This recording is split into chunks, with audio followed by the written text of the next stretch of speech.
Nabalot na ng tensyon ang buong paligid ni Alexa, lalo pa at tila natigilan na si Gavance mula nang banggitin ng babae ang ex nitong si Vanjie. Gusto niyang mainis pero nagpanggap na lamang siya. Hey, seems everyone is here. Isang masayahin at masiglang tinig ang bumasag sa kanilang apat sa mesang iyon.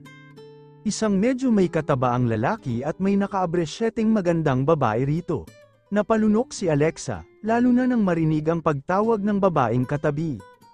Ate Vanjie, anito, maganda ang babae pero ang pinagtataka niya kung bakit nakaabresyete ito sa isang pandak na may katabaang lalaki na may edad na. Hi gentlemen, are you enjoying your night? Tila hingal pang wika ng lalaki. Yes sir, tugon ni Reniel at maging si Gavance pero mahina lamang yun at nakayuko pa ito.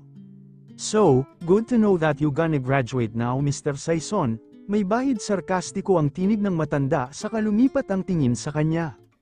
Agad siyang napalingon kay Gavance na matiimding nakatingin sa lalaking nakatingin sa kanya.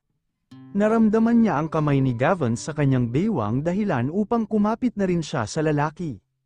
Ramdam niya ang panginginig ng kamay ng lalaki at hindi malaman ni Alexa kung bakit ganoon, pero batid niyang dahil yun sa isang pares na nasa harap. Nang umalis ang mga ito ay tila lumuwag na ang pagkakahawak nito sa kanyang baywang. Excuse me guys, pupunta lamang ako sa powder room, paalam sa mga ito. Tumingin siya kay Gavance na blanko ang hitsura.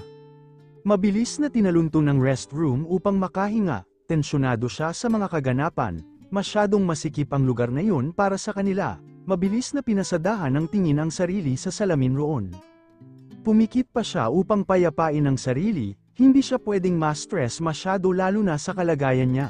Ilang buntong hininga ang pinakawalan bago nagpas siyang bumalik ngunit nagulat siya nang mapagsino ang babaeng kakapasok lamang sa kinaroroonan, si Vanjie. Mapanuri ang mga matang pinapukol nito sa kanya at aaminin niyang hindi niya nagugustuhan iyon. Hi, anito, hello, tugon dito, ako si Vanjie, Gavance's ex-girlfriend, anito pagdidiin sa salitang girlfriend. I know, you're Gavance's ex, pagdidiin naman sa salitang ex. Nakita niyang nagtaas ng kilay ang babae sa sinabi niya. You don't know me, mahal na mahal ako ni Gavance, anang pa nito. Ngumisi si Alexa, aanhin niya ang pagiging cold at tigre niya sa opisina kung hindi magagamit sa babaeng kaharap. I don't know me either, agad niyang salag sa babae, kung matare ito ay mas matare siya. Huwag mo akong subukan, isang pitik ko lamang ay babalik na sa akin si Gavance, kumpiyansang wika ng babae. Don't dare me to, ang lalaking tinutukoy mo ay iniwan mo sa ere imbes na tulungan, bakit nag-aaksaya ka ng panahong kausapin ako? Baka naiinip na ang tatay mo, tuyong wika, sinong tatay, pataas na boses nito. Di yung kasama mo, ops, di mo ba tatay? Don't tell me jowa mo, too old para maging jowa mo. Paaring nawika niya kay Vanjie. Nakita niyang nagngalit ang mukha nito kasabay ng pag-igwas ng palad nito sa mukha. Tila nagimbal ang katawan sa pagsampal ng babae, ikaw pa lang ang nakagawa niyan sa akin, aniya sa babae kasabay ng malakas na sampal rin, hindi siya papatalo sa babaeng kaharap. Kung may natutunan man siya sa maagang pagkawala ng mga magulang, iyon ay ang maging matapang at huwag papagapi sa sinumang gustong umapi sa kanila. Matapang ka pero tingnan natin, may himig pagbabanta ito bago siya iwan ito.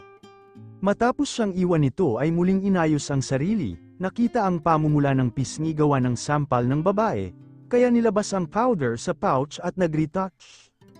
Paglabas ng restroom ay isang nakakabinging tugtog ang bumungad sa kanya, mabilis na tinalunto ng lugar kung saan naroroon ang mesa nila. Ngunit bago pa siya nakarating doon ay naulinig niya ang usapan ng mga ito. May kadiliman ang lugar kaya hindi siya napansin ng mga ito. Pare, so what's your plan now? Handa ka na ba sa labang papasukin mo? Tinig ni Reniel kay Gavance. Oh, heto na ang pinakahihintay ko. Gagawin ko ang lahat mapatunayan ko lamang na walang kasalanan ang aking ama. Matiim na sagot ni Gavance. Hindi ba masyado mong sinusubsob ang sarili mo sa kaso ng iyong ama? Paano ang babaeng kasama mo? Anong pangalan ulit? Alexa di ba? Tanong pa ni Reniel dito. Natahimik si Gavance nang mabanggit ng kausap ang pangalan ni Alexa. Maging si Alexa ay hinihintay ang magiging tugon ng lalaki patungkol sa kanila. Hindi ko pa alam, dinig na tugon nito. Hindi malaman ni Alexa ang gagawin lalo na at biglang nag-init ng mga mata at hindi mapigilan ang pagtulo ng luha. Anong hindi mo alam? Wika pang muli ng lalaki, naguguluhan pa ako ngayon pare. Gusto ko munang, putol na dinig sa usapan ng dalawang lalaki dahil tumakbo na siya papalayo roon. Hindi malaman ni Gavance kung ano ang isasagot sa kaibigan, sa totoo lang ay nalilito pa siya kung ano nga ba sila ni Alexa, hindi pa niya kasi nakukumpirma kung may sila ba o wala, batid niyang siya ang nakauna sa babae kaya handa naman siyang panagutan yun, pero kung tatanungin siya ni Reniel kung ano ang plano niya kay Alexa ay sa ngayon ay hindi pa niya alam. Gusto kasi niyang linisin muna ang kanilang pangalan bago yun ialay kay Alexa. Deserve ng babae ng isang malinis na pangalan. At may aalay niya lamang yun kapag nagtagumpay siyang linisin at mapawalang sala ang ama sa kasalanang binibintang rito. Ewan ko pare, hindi ko pa alam, namutawi sa kanyang lobby. Anong hindi mo alam? Agad namang tugon ng kaibigan. Naguguluhan pa ako ngayon pare, gusto ko munang linisin ang pangalan namin. Gusto kong ibalik muna ang buhay na inagaw nila sa amin bago ko ialay kay Alexa, she deserve better pare at magagawa ko lamang siyang pakasalan kapag buo na muli ang aking pagkatao.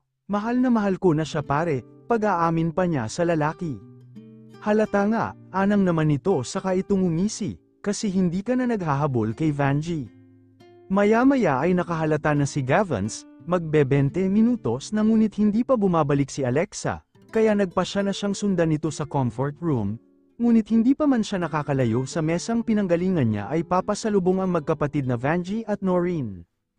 Agad na ngumiti ng matamis si Vanjie sa kanya, ngunit hindi niya pinansin yon, bagkus ay nagtuloy siya sa paruroonan, ngunit wala itong balak tantanan siya, sinundan siya nito. Tama na Vanjie, kasama ko ang girlfriend ko, inis na wika rito, besides baka makita tayo ni Mr. Orosa, tukoy sa isang professor niya. Nakita niyang natigilan si Vanjie, for the first time lang kasi niya nataasan ito ng tinig, palaging siya ang bumubuntot rito but when she met Alexa ay nagbago ang lahat. No Gavance, I know you still love me, ginagamit mo lang ang babaeng yun para pagselusan ako, di ba? Tila nagsusumamong wika nito sa kanya, wala na siyang pagmamahal rito, kagaya ng pag-iwan nito sa kanya noong panahong halos lugmok na lugmok siya. No Vanjie, you're wrong, wala na ang dating pagmamahal ko sa'yo. Alexa made me realize that I deserve better woman in my life, hindi kagaya mo na iniwan din ako noong panahong down na down ako, mahal ko si Alexa at handa ko siyang pakasalan sa panahong maibabalik ko na ang dating buhay ko. Aniya saka piniksi ang kamay ng babae saka nagpatuloy. Matyaga siyang naghintay sa labasan ng comfort room pero wala talagang Alexa, kaya hindi na niya napigil ang magtanong sa babaeng papalabas doon. Hi miss, may nakita ka bang babae sa loob, nakaitim na dress at may mahabang buhok, tanong rito. Agad umiling ang babae sabay sabing walang tao na sa loob maliban sa kanya. Doon ay napakunot noo si Gavance, mabilis na kino-contact ang number ni Alexa pero hindi nasagot ang babae. Please Alexa, answer your phone, aniya ngunit hindi pa rin nasagot ang babae. Mabilis niyang tinalunton ang daan patungo sa elevator, hahanapin niya ang babae baka maabyutan pa niya. Mabilis siyang lamulan ng elevator at nang marating ang lobby ng hotel ay nagtanong agad sila sa reception at sinabing callis lamang daw ng babae. Mabilis siyang lumabas at nakita ang babaeng papasakay ng taxi. Alexa, malakas na sigaw niya. Malakas na pagsigaw ng pangalan niya ang nagpapalingon sa hilam na mukha ni Alexa, napatigil siya nang makita ang lalaking tumatakbo papalapit sa kanya. Maang nanapamata si Gavance kung bakit ito umiiyak. Why are you leaving? Bakit ka umiiyak? Sunod na tanong niya. Nakitang itutuloy na ni Alexa ang pagpasok sa taxi ngunit pinigilan niya ito, agad na bumunot ng pera sa wallet at binigay sa taxi upang umalis na. Hindi makapagsalita si Alexa dahil paos na ang tinig gawa ng malubhang pag-iyak. Ilang pigil ang ginawa sa sariling umiyak pero hindi magawa, inaalala niya rin ang pinagbubuntis niya. Tell me, anong nangyayari? Tanong ni Gavance, do you want to go home now? I'll drop you, malumanay na wika dito. Hindi pa rin nagsasalita si Alexa hanggang sa hinila na siya ni Gavance patungo sa kinapaparadaan ng kanilang sasakyan. Nang nasa loob na sila ng sasakyan ay kapwa sila tahimik, tanging ang kanilang paghinga ang naririnig. May problema ba tayo? Tinig ni Gavance. Umiling si Alexa, bakit ka umiiyak? Malambing na tanong. Muling umiling si Alexa, Tell me, sigaw ni Gavins. Wala ito. Tanggi pa rin ni Alexa. Ihahatid na kita, ani ni Gavins bago nito pinaandar ang sasakyan. Gavins, tinig naman ni Alexa habang lulan ng sasakyan. Hindi malaman ni Alexa kung itutuloy ba ang sasabihin o hindi. Nahihiya kasi siya pero gusto niyang makasama ang lalaki kahit sa huling gabi. Isang gabi para muling maramdaman ito. Pagkatapos noon ay hahayaan na niya ang lalaki, upang pagtuunan nito ang kagustuhang pagpapawalang sala sa ama. Yes, tugon ni Gavins habang tuon ang tingin sa daan. Tikhim ni Alexa na sinundan pa ng isang malalim na buntong hininga. Ano iyon? Ulit ni Gavins. Pwede bang iuwi mo muna ako sa bahay mo? Aniya sa lalaki. Sa sinabi ay napalingon ito sa kanya na tila ba kinukumpirma ang narinig. Nahihiya siyang nagbaba ng tingin. Okay, rinig na wika nito sa kamuling namayani ang katahimikan sa kanilang dalawa. Pero okay ka lang ba? Antag pa ni Gavins. Hindi niya kasi alam kung bakit umiiyak si Alexa. Dahil nahihiya ay tumanggo na lamang si Alexa. Hindi niya kasi masabing nasasaktan siya dahil wala siya sa plano nito, at hindi alam kung ano nga ba sila. Pero kung ito na nga ba ang huling gabi nila ay sasamantalahin na niya. Isipin pa lamang na hindi na makikita ito, ay tila nagluluksa na ang puso, pero kailangan niyang maging matatag para sa magiging anak nila. Nang makarating sa malaking bahay nito ay gaya pa rin ng dati. Tahimik at madilim na gawa ng tulog na ang mag-anak na kasama nito. Mabilis na tinungo ang silid nito. Tila may pagmamadali. Pagpasok pa lamang ay agad siyang hinila ni Gavins payakap rito. Hindi na rin niya napigilan pa at tinugon iyon, hanggang sa naramdaman niyang naibaba na nito ang zipper ng suot na gown. Tila sinisilaban ang pakiramdam ni Gavins nang maramdaman ang katawan ni Gavins. Ang pananabik dito ay hindi na niya pinigilan pa. Susulitin na niya ang gabing iyon bago pa sila maghiwalay ng landas. Alam niyang hindi na siya kasama sa landas na tatahakin nito. Apat ang mga lobby ni Gavins sa malambot na lobby ni Alexa. Hindi mapigilan ni Gavins ang madarang sa katawan ni Alexa, kakaiba ang ligayang dulot ni Alexa sa buhay niya. Alam niyang si Alexa na ang babaeng papakasalan niya sa tamang panahon. Ramdam niyang sabik din si Alexa sa kanyang mga halik. Dama niyang tinutugunan nito ang bawat halik at haplos niya. Hindi niya alam ngunit tila may kakaiba sa babaeng kasama. Masyado itong mapag-ubaya. Tila nawala ang lahat ng inhibisyon sa katawan. May pagtataka man ay natutuwa siya dahil tila may katugan na rin ang pag-ibig rito. Muling nagsanib ang kanilang mga lobby. Bawat pagdaos-daos ng lobby ay siyang pagsungaw ng ungol sa lobby ni Alexa. Mga ungol na bumabaliw sa kamalayan ni Gavins. Maraming beses nilang pinagsaluhan ang maiinit na tagpo sa sandaling iyon. Walang salita ngunit halata sa bawat kilos ang pananabik sa isa't isa. Dama ni Alexa ang pag-ibig para sa lalaking tumibag sa pusong pinatigas ng panahon. Ngayon, sa gabing ito, bawat haplos, bawat halik, bawat pananabik, ay babaunan niya sa tuluyang paglisan sa buhay ng lalaking nagbigay katuparan sa kanyang pangarap na magkaroon ng anak. Matuling lumipas ang araw, linggo at buwan. Naipasa na rin ni Gavins ang kanyang pinakamimithing bar exam. Siya ang nanguna sa ginanap na pagsusulit na iyon, naging matunog ang pangalan niya sa buong Pilipinas sa kanyang pangunguna. Tinalo ang mga estudyanteng galing sa mga bigating eskwelahan. Maging sa pahayagan at telebisyon ay laman si Gavins. Mailap man sa kamera pero hindi makatago mula sa mga ito. Habang hawak ni Gavins ang pahayagan kung saan naruroon ang artikulo tungkol sa kanya, ay hindi niya maiwasang maalala ang mga kaganapan ng araw na dakipin ang kanyang ama. Hindi nagtago ang ama dahil sa paniniwalang wala siyang kasalanan. Hindi natanggap ng ina kaya sa araw na hulihin ng ama ay inatake ito para sa agarang pagkamatay. Sa artikulong hawak ay tila sinasalaysay nito ang bawat detalye ng kanyang buhay. Matapos ibaba ang dyaryo ay agad tinipa ang lumang piano sa harap. Kasabay ng pagbuhos ng kanyang luha. Bukas ang unang pagdinig sa kaso ng ama mula nang hindi niya tinigilan ang hukuman hinggil doon. Gagawin niya ang lahat para makalaya ang amang nagdusa sa kasalanang hindi ginawa. Sa bawat ritmong tinitipa ay siyang buhos ng luha kasabay ng pag-alala sa inang pumanaw. Mama, huwag kang mag-alala, malapit na. Panipi. Habang sa itaas ng bahay ay naroon ang pamilyang kinupkup at nakatanaw kay Gavins. Ramdam din ng mga ito ang pagsusumikap ni Gavins na muling ibalik ang dignidad ng pamilya nito. At ngayon nga ay hawak na nito ang alas, dalangin lang nila na magtagumpay ang taong kumupkup sa kanila, sa mga panahong tila tinakwil na sila ng kani-kanilang pamilya. Puntahan mo na si kuya, ihanda ko lamang iyong pagkain na niluto ko. Bilang paghahanda sa kanyang pangunguna sa bar exam, bulong ni Aizel sa kasintahang karga ang anak nila. Agad namang tumalima si Noel upang lapitan si Gavins. Kuya, congrats, pinasigla ang tinig upang maibsan ang kalungkutan nito. Agad na nagpahid ng luha si Gavins at pinilit ngumiting humarap sa lalaking itinuring ng kapatid. Thanks Noel. Idol na talaga kita kuya, biruin mo tinaob mo ang dalawang malalaking universidad. Ikaw na ang Lodi, masiglang wika pa ni Noel. Salamat, tugon niya. Kahit papaano ay naiibsan ang kalungkutan dahil sa mga ito. Hindi masyadong nakakalungkot dahil sa mga ito ay may pamilya siyang naituturing hanggang sa matahimik siya. Naalala niya si Alexa, kumusta na kaya siya? Aniya sa isipan. Sagot ni Noel. Hindi niya namalayang naisatinig na pala ang nasa isip. Nakangisi si Noel nang lingunin niya ito. Namimiss mo ba si Miss Alexa? Tagal na ring hindi nagagawi siya dito kuya.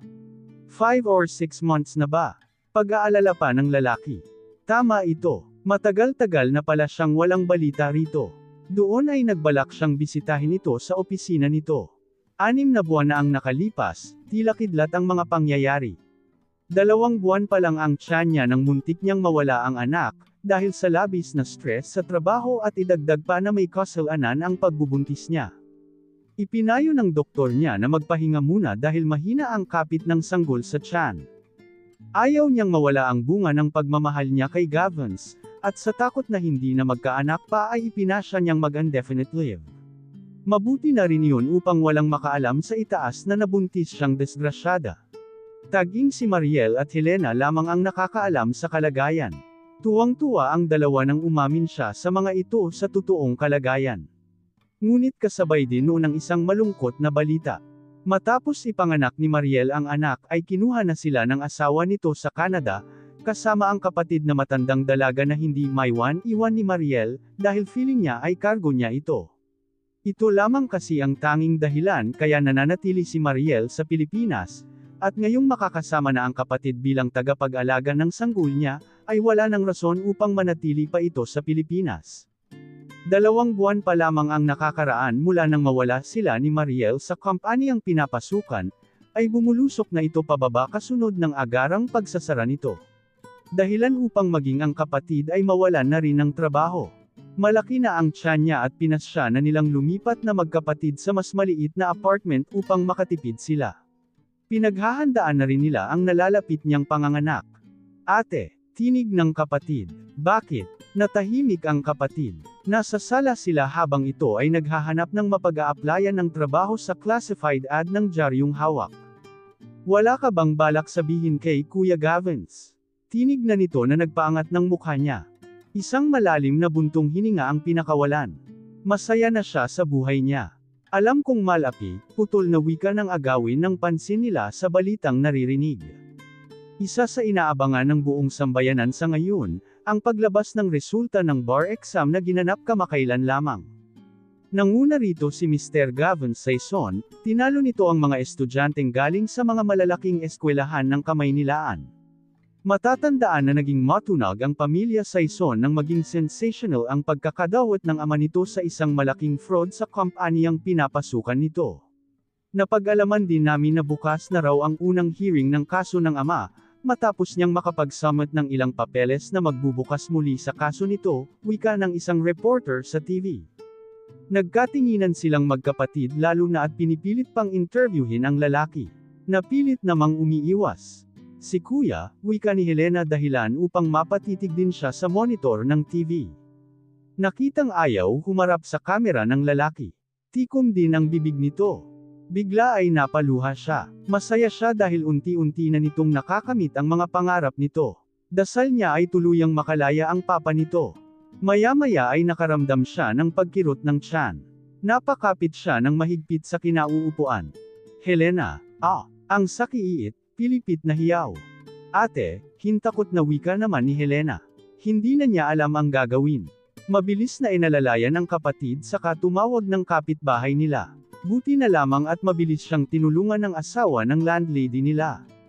We advise that you need a total bed rest. Kasi kapag masundan pa ito ay baka mapipilitan na tayong ilabas ang baby sa susunod na buwan.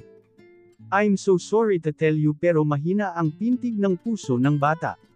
You're lucky dahil naagapan namin siya, wika ng doktora. Muling pamatak ang luha ni Alexa. Sa ikalawang pagkakataon kasi ay naligay sa bingit ng kamatayan ng anak. Ate, huwag kang umiyak.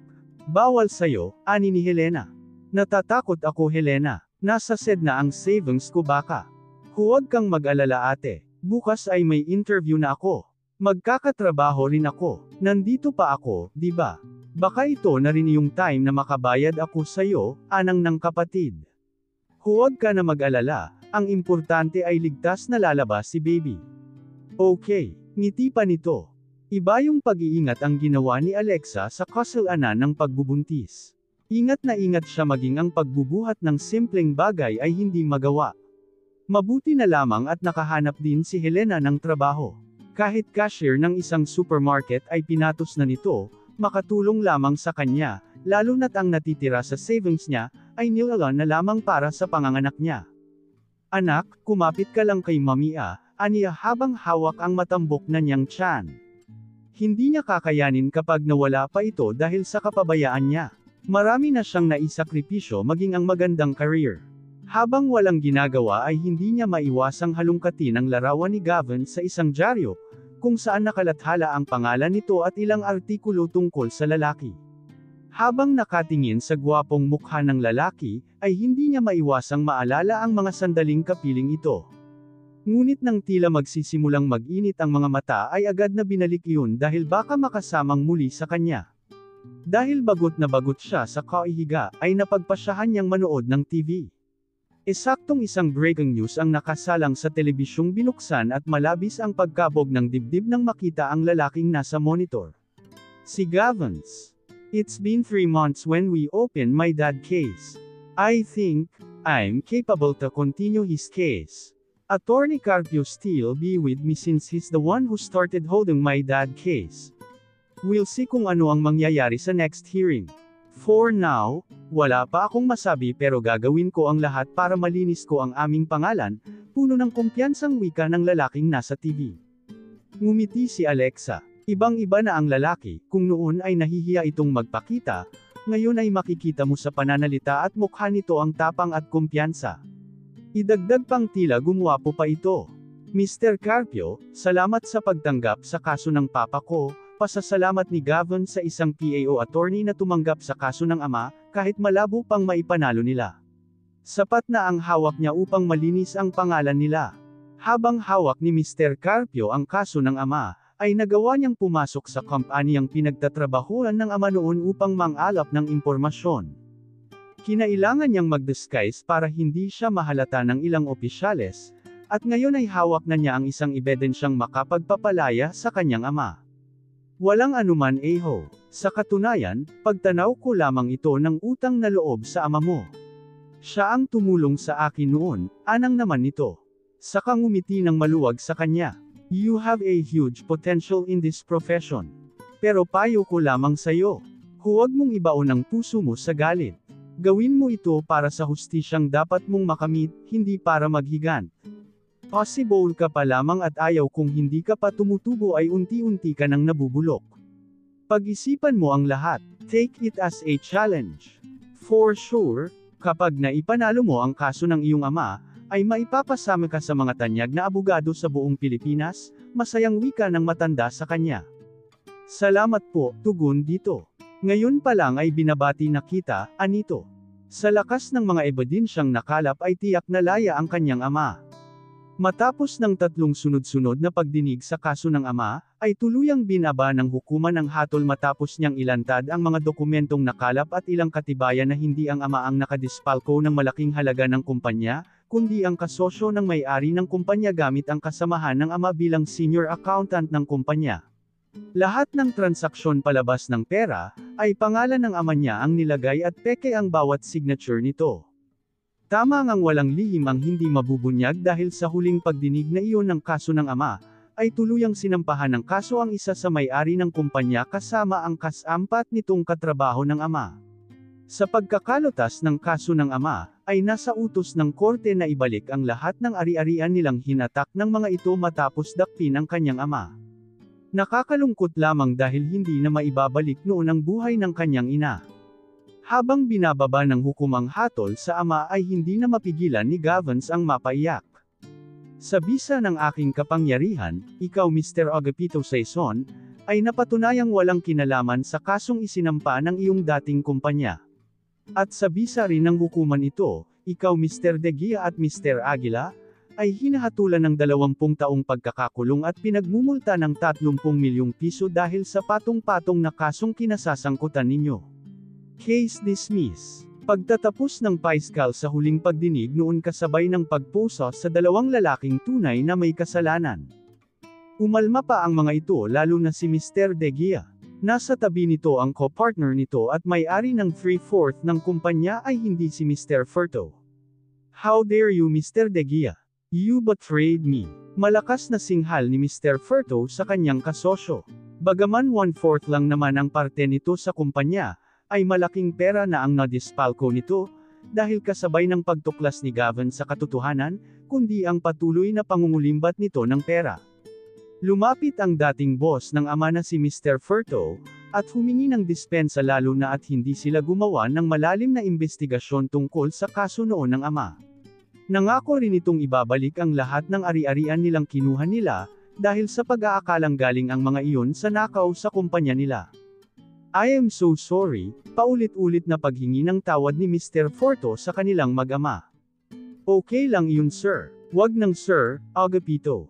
Tutal ay hindi naman kita empleyado, pero kung gusto mong bumalik ay pwede lalo na at nawala na si Mr. Aguila, anito sa senior accountant ng kumpanya. Unti-unting umayos ang buhay nilang mag-ama. Matapos ang sensasyonal na pagkakapanalo niya sa kaso ng ama, ay tila naging instant celebrity si Gavans, dahil maraming nasa alta sosyalidad na mga babae ang humahabol ngayon sa tanyag na abogado. Maraming babae ang humahanga sa kaguwapuhan nito lalo pa at mayaman na itong muli, idagdag pa ang magandang propesyon nito. Lobby, malakas na sigaw ni Noel papalapit sa kanya. Ikaw na talaga ang pantasya ng kababehan, masayang wika nito habang hawak sa kamay nito ang magazine, kung saan feature siya bilang Man of the Month. Napangiti siya ng mapakla sa sinabi ng lalaking itinuring na kapatid. Kahit tanggap na ng magulang nila ni Aizel sila, ay sa kanila pa rin nakatira ang mga ito. Masaya na rin siya dahil kahit papaano ay may kasama silang mag-ama. Tuwang-tuwa nga ang ama niya sa pakikipaglaro kay Bien. Doon ay naalala si Alexa. Nasaan na kaya siya? Natanong niya sa kanyang isipan. Pinuntahan niya kasi ang kumpanyang dating pinapasukan noon, ay nagsara pa pala ito matapos mawala si Alexa at si Mariel doon. Wala ni isa ang nakapagsabi kung saan lumipat ang magkapatid, dahil maging ang apartment ng mga ito ay lumipat na rin. Si Alexa ba kuya? Tinig ni Noel sa kanya nang matigilan siya. Yumuko siya. Tama ito ng hinala. Namimiss na niya ang babae at hindi alam kung nasaan na ito. 1 taon na rin pala ang nagdaan mula nang huli silang nagkasama. Gusto mo bang ipahanap natin siya sa kakilala ko kuya? Mungkahi ni Noel sa kanya. Napaisip siya sa sinabi nito. Sige, payag niya dahil nais niyang malaman kung nasaan ito. Sana ay wala pa itong asawa dahil handa na siyang pakasalan ito kung sakali.